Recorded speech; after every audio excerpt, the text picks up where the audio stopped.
Je reçois maintenant en studio le sénateur Claude Carignan, membre du caucus conservateur à la Chambre haute. Sénateur Carignan, bonsoir d'abord.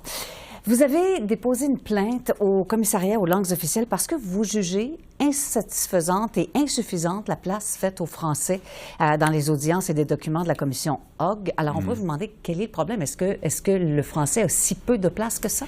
En fait, c'est surtout sur le site Internet. Donc, toute la partie de la communication sur le site Internet, selon moi, ne respecte pas la loi sur les langues officielles parce que beaucoup de documents sont produits en anglais seulement. Donc, on va sur le site en français et on a des documents en anglais. Et ça, j'avais vu le même problème à la commission Rouleau. J'avais déposé une plainte à la commission Rouleau qui a été jugée fondée. Et là, la commission Hogg fait les mêmes manquements. Oui, alors justement, parlons-en de la commission Rouleau sur l'utilisation de la loi et des mesures d'urgence. Le commissaire Raymond Théberge vous avait donné raison. Les commissions Hogg et Rouleau sont présentées par des francophones. Alors, est-ce que vous espérez des résultats différents? Ben oui, parce que il y a une question du moment où je dépose ma plainte. Donc, malheureusement, la commission Rouleau, je m'en suis rendu compte un petit peu plus tard lorsque j'ai travaillé sur le comité des mesures d'urgence, que j'ai réalisé qu'il ne respectait pas la loi. Mais les mesures à prendre sont plus difficiles parce que la commission Rouleau avait terminé ses travaux. Là, on est en cours. On est en cours de travaux à la commission Hogg. Et le commissaire a des nouveaux pouvoirs, a des pouvoirs d'ordonnance, de médiation, de conciliation. Donc, j'ai bon espoir que, à ce moment-là, le commissaire va pouvoir rencontrer l'autre commissaire, le commissaire Hogg, pour arriver à une entente. Et se parler peut-être en français. Oui, et s'assurer que les documents sont produits sur le site Internet. Je comprends que la preuve peut être produite en anglais, mais lorsque c'est publié, ça doit être en français. D'ailleurs, la traduction de plusieurs milliers de documents de la commission Rouleau se fait toujours attendre. Oui, on attend parce que ça, on en a besoin dans le comité des mesures d'urgence. Et là, on parle de centaines de millions de pages qui n'ont pas été traduites, malheureusement. Mais lorsqu'elles sont déposées au niveau du comité des mesures d'urgence, c'est un comité du Parlement, donc ça doit être fait dans les deux langues officielles. Mais là, il y a une question de pertinence qui se pose, évidemment, parce que si on prend trop de temps pour traduire, est-ce que les documents restent pertinents des mois, voire des années plus tard? Bien, pour nous, pour le comité des mesures d'urgence, oui, parce que nous sommes à étudier comment le gouvernement a mis en place les mesures d'urgence, comment il les a traitées. Donc, ça fait partie de notre rapport, donc c'est encore pertinent. Et je me dis, dans le futur, des historiens, des scientifiques, des gens qui vont vouloir faire des rapports pour le futur vont pouvoir avoir accès dans les deux langues officielles, alors, donc ce qui va aider nos chercheurs. Oui. Alors, là, vous parlez beaucoup de la langue écrite, bien sûr, et c'est ce qui reste en bout de ligne, évidemment, mais il y a la question de la langue parlée qui se pose aussi. On a vu David Vigneault, le directeur du SCRS, un francophone, lors de son deuxième témoignage à la commission Hogg. Le procureur a posé des questions en anglais.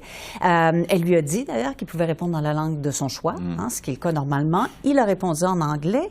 Pourquoi des témoins francophones ne répondent pas dans leur langue à ce moment-là? Ça me fâche, mais on entend ça souvent. J'ai déjà eu l'argument avec certains sénateurs que c'était la même chose, des francophones qui parlaient uniquement en anglais au Sénat ou souvent en anglais.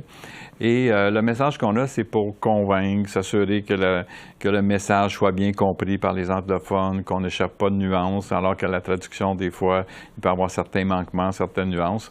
Donc, c'est la raison qu'on me donne. Moi, je suis en désaccord avec ça parce que, évidemment, c'est la langue de notre choix, c'est notre droit constitutionnel. Si on cesse de l'utiliser ou on diminue, ben on laisse la place à de l'abus et à faire en sorte que l'anglais va prendre de plus en plus de place et le français va disparaître. Je pense que votre message a passé. Clairement, je peux vous dire, pour passer le message. Je vous amène sur un autre sujet. À la Chambre haute, on débat du règlement du Sénat dans l'objectif de mettre à jour les procédures dans un Sénat composé de plusieurs groupes parlementaires non partisans. Les sénateurs conservateurs disent que des pouvoirs accrus pour les sénateurs nommés par le gouvernement diluent les pouvoirs de l'opposition. Alors, qu'allez-vous demander du Parti conservateur si M. Poilievre prend le pouvoir aux prochaines élections? Bien, évidemment, on va le vivre, on va le voir comment ça va aller quand nous, on va être là. Évidemment, il y a une question de nombre. Donc, on sait qu'actuellement, nous sommes seulement 14. D'ici l'élection 2025, peut-être 12, 13, on verra. Donc, le premier ministre va avoir à nommer des sénateurs.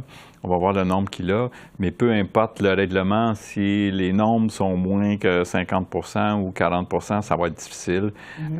Donc, je ne vois pas comment on pourrait changer le règlement de toute façon. Je pense que c'est vraiment une question de nombre à ce moment-là qui vont appuyer les politiques. Oui, alors, vous remettez en question l'indépendance des groupes parlementaires non partisans face au gouvernement. Alors, qu'est-ce que vous voulez voir comme changement là-dessus maintenant? Bien, là-dessus, ce qu'on veut voir, c'est que si les gens disent qu'ils sont indépendants du gouvernement, du premier ministre qui les a nommés, bien, ça devrait se traduire dans les gestes concrets. Et actuellement, on ne le voit pas. On ne le voit pas dans les votes, on ne le voit pas dans la prise de décision qu'ils prennent. Ils votent en bloc en faveur du gouvernement. Donc, je m'attends à ce qu'ils fassent un travail de plus grande indépendance dans lequel ils vont de temps à autre voter blanc, de temps à autre voter noir, mais pas à l'unisson en faveur du gouvernement. Mais est-ce que les sénateurs sont sensibles à ça? Ils sont sensibles à ça, je vous dirais, pour certains, mais la plupart vont suivre la ligne du gouvernement. Ils vont voter en faveur du gouvernement. D'ailleurs, la proposition de changement du règlement, elle est normalement, un règlement au Sénat, ça se change par consensus, après étude en comité, qui va recommander des changements au Sénat, puis on adapte ça par consensus.